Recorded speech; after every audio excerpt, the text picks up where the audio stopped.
Dövlət Məşğulluq Agentliyi işğaldan azad olunmuş ərazilərimizə köçürülmüş sakinlər üçün aktiv məşğulluq tədbirlərini davam etdirir.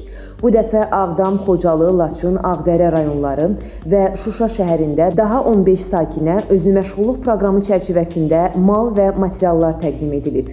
Verilmiş aktivlər hesabına sakinlər qoyunçuluq və maldarlıq təsərrüfatları, un məmulatları istehsalı, kiçik dərzi sexi, qadın gözəllik salonu, kiçik foto ateliye və digər istiqamətlər üzrə kiçik bizneslərini yaradıblar.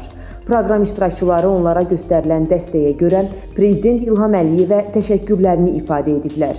Böyük qayıdış proqramı çərçivəsində doğma yurdlarına köçürülmüş sakinlərdən özünü məşğulluq proqramı vasitəsilə kiçik təsərrüfatlar qurmuş şəxslərin sayı artıq 460-a çatıb. Laçın rayonunda Azərbaycan Respublikası Prezidentinin xüsusi nümayəndəsi Məsim Məmmədov, Dövlət Məşğulluq Agentliyinin İdarə Heyəti sədrinin müavinləri Ramal Quluzadə və Hasil Abbasov, həmçinin işğaldan azad edilmiş ərazilərdə fəaliyyət göstərən işə götürənlərin iştirakı ilə Laçında görüş keçirilib. Görüşdə agentliyin fəaliyyət sahələri, sahibkarlara təqdim olunan dəstək mexanizmləri barədə ətraflı məlumat verilib. Görüşdə işə götürənlərin sualları cavablandırılıb, görüləcək birgə işlər müzakirə olunub, işə götürənlərin təklifləri dinlənib. Qarabağ Regional Məşğulluq Filialı və Xankəndidə fəaliyyətə başlayacaq Tamstor mağazalar şəbəkəsinin birgə təşkilatçılığı ilə əmək yarmarkası keçirilib. Aktiv məşğulluq tədbirində uyğun namizədlərin qeydiyyatı aparılıb.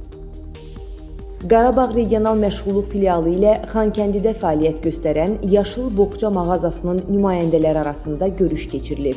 Görüş zamanı aktiv vakansiyalar haqqında məlumat verilib, birgə əməkdaşlıq məsələləri müzakirə olunub. Şərqi Zəngəzur Regional Məşğulluq Filialı tərəfindən Laçın rayonu Zabuq kəndi və Zəngilan rayonu Ağalı kənd sakinlərinin məşğulluğunun təmin olunması ilə əlaqədar vətəndaşlarla görüş keçirilib. Görüşdə hər bir vətəndaşın fərdi məşğulluq imkanları qiymətləndirilib, mövcud iş imkanları araşdırılıb. Beləliklə, keçmiş məcburi köçkünlərin müraciətləri qəbul olunub, aidiyyatı üzrə işlər aparılıb. Şərqi Zəngəzur Regional Məşğulluq Filialı və Zəngilan rayonu Ağalı kəndində fəaliyyət göstərən Oba Market MMC-nin nümayəndələri arasında da görüş olub. Görüşdə birgə əməkdaşlıq istiqamətində müzakirələr aparılıb.